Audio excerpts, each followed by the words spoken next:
Acordo sobre cereais ucranianos novamente em risco. Moscovo exige desbloqueio de produtos agrícolas e fertilizantes russos. Caça russo despenha-se sobre edifício residencial na cidade de Iyevsk. Registram-se 13 mortos e mais de 3 centenas de moradores deslocados. A autarca de Moscovo anuncia fim da mobilização militar na capital. Advogados desvalorizam, dizem que essa é uma decisão que cabe apenas a Vladimir Putin. Militantes da oposição detidos na Bielorrússia, 12 ativistas condenados com penas entre os 2 anos e meio até aos 25 anos de prisão.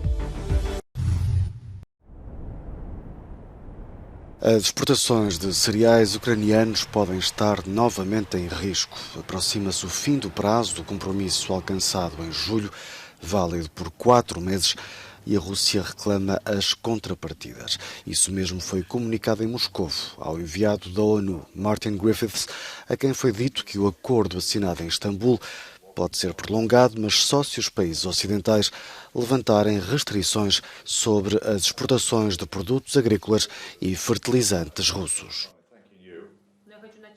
Na verdade, o entendimento supervisionado pela ONU já o previa, mas o Kremlin garante que essa parte do acordo nunca foi cumprida. Na segunda metade de novembro, o compromisso deixa de ter efeito. As equipas de António Guterres estão mobilizadas numa corrida contra o tempo. O desbloqueio dos cereais ucranianos ajudou a atenuar a ameaça de uma crise alimentar à escala mundial e o agravamento das condições de vida nos países mais pobres. A queda de um avião militar sobre um edifício residencial no sul da Rússia provocou pelo menos 13 mortos e 2 dezenas de feridos. Mais de 3 centenas de residentes tiveram de ser deslocados. O avião de caça despenhou-se acidentalmente durante um voo de treino. Um dos motores explodiu, sendo que os pilotos conseguiram ejetar-se. Tudo isto aconteceu na localidade de Iyevsk, junto ao Mar de Azov. A colisão com o prédio e o subsequente derramamento de combustível provocaram um incêndio que se alastrou aos 9 andares do edifício. As operações de resgate permitiram colocar a salvo 68 moradores. O próprio presidente russo, Vladimir Putin, ordenou que seja providenciada toda a assistência necessária aos familiares das vítimas.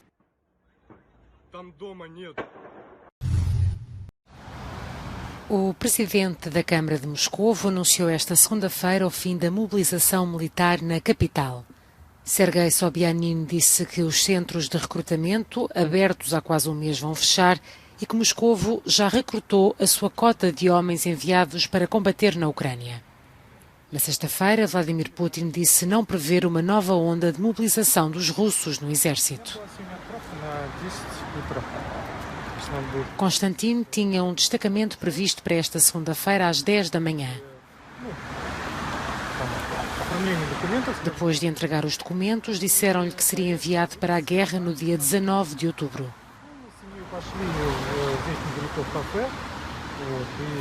Foi beber um café com a família e foram eles que viram a notícia sobre o fim da mobilização militar na capital russa. Conta que toda a família começou a rezar. Organizações não governamentais e advogados dizem que a declaração do autarca de Moscovo não vale nada e que esta decisão cabe apenas ao presidente, que se amanhã disser que precisa de mais homens, todas as cidades terão de contribuir. Vladimir Putin anunciou uma mobilização parcial de tropas a 21 de setembro. Desde aí, milhares de homens russos abandonaram o país.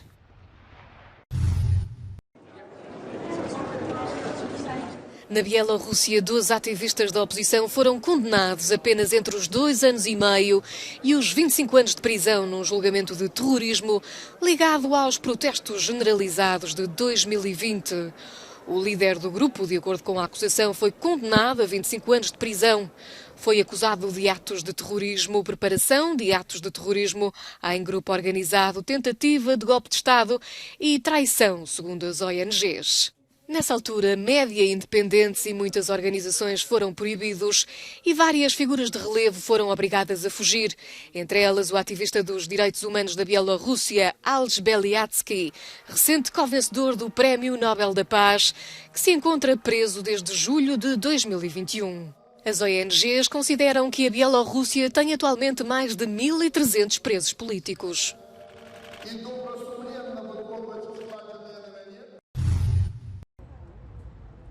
Em plena crise energética, até as instituições da União Europeia estão a apertar o cinto. Nos escritórios da Comissão Europeia, em Bruxelas, a temperatura de aquecimento foi reduzida em 2 graus centígrados.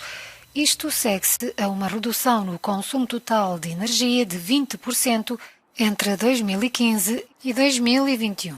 Por seu lado, o Parlamento Europeu decidiu baixar a temperatura e reduzir a iluminação nas suas instalações, já equipadas com painéis fotovoltaicos, unidades de cogeração e bombas de calor. O Parlamento também abandonou 14 projetos de construção e renovação, mas uma questão importante relativa ao consumo de energia continua por resolver. Na atual situação, considero totalmente injustificado que o Parlamento Europeu aqueça e ilumine 2 sedes e que continuemos a viajar entre 2 lugares.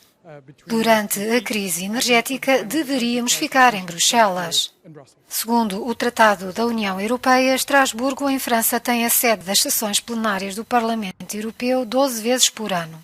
Os eurodeputados realizam o trabalho de rotina na sede de Bruxelas, mas este mês têm de se deslocar 2 vezes a Estrasburgo. Um relatório do Tribunal de Contas de alguns anos estimou que ter apenas a sede na capital belga pouparia 114 milhões de euros por ano.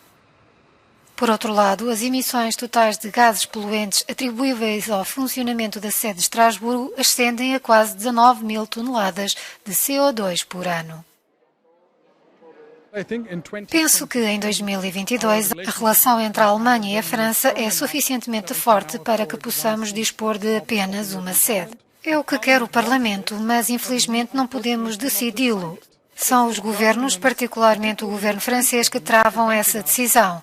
Se o pudéssemos fazer, penso que amanhã ficaria decidido que a sede seria apenas em Bruxelas. Numa resolução votada em janeiro de 2020, o Parlamento Europeu pediu aos Estados-membros que cheguem a um consenso sobre uma única sede para o Parlamento Europeu, sem especificar em qual das 2 cidades. Um grupo de especialistas de uma universidade de Sydney está a estudar a troca de abelhas por drones para polinizar culturas. As abelhas não podem ser importadas para a Austrália e culturas como o morango e o tomate são polinizadas manualmente. O estudo também avalia a utilização de moscas e abelhas nativas que não têm ferrão. Neymar enfrenta um julgamento em Espanha por fraude fiscal. Foi dispensado pelo juiz na primeira sessão, mas terá de voltar para prestar depoimentos. O caso investiga irregularidades na contratação pelo Barcelona há quase 10 anos. O jogador do Paris Saint-Germain, que saiu do Barcelona em 2017 para o clube francês, numa transação milionária, chegou ao tribunal ao lado dos pais. Desde 1998, com Zidane, que um francês não ganhava uma bola de ouro de melhor jogador do ano. O feito, consagrado na capital francesa, foi de Karim Benzema, o avançado do Real Madrid, que fez uma época de exceção ao serviço dos merengues. Já a jogadora espanhola Alexia Putellas ganhou no feminino e pelo 2º ano consecutivo, premiada também por mais uma temporada excepcional ao serviço do Barcelona. Entre os nomes celebrados na noite parisiense, ressalvamos ainda o do avançado polaco Robert Lewandowski, que recebeu pela 2ª vez o troféu Gerd Müller.